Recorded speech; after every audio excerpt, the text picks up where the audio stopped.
and I did a comparison between both sets of figures, both sets of timescales, to see how countries adjust when economic shocks happen. So if a country adjusted better after the economic shock, it showed that well, they didn't actually adjust, but they showed if they adjusted better before the economic shock, it showed that the euro was probably not the best thing to happen.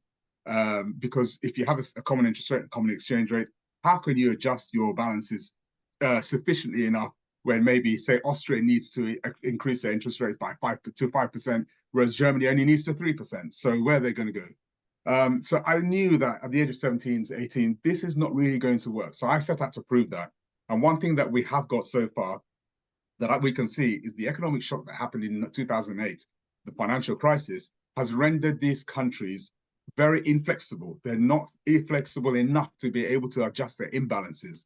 And therefore, countries like the United Kingdom, who trade 44% of our trade is with the EU, we, between 2008 and so around the COVID time, had interest rates that were so low because we couldn't really trade, we just were not growing fast enough.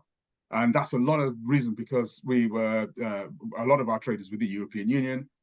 And unfortunately, it has rendered these countries, particularly Spain, my wife is from Spain, and we were there all the time, and we can see the economic problems that they have there since 2008 has just rendered them rigid. They're really rigid. It's a very, very inflexible country. There are people there, and I'm not saying that this is a bad thing, but there are people there who had jobs in industry, heads of markets, etc., who find themselves sort of going out into the fields, sort of picking oranges for 30 euros a day, because there just is not an economy.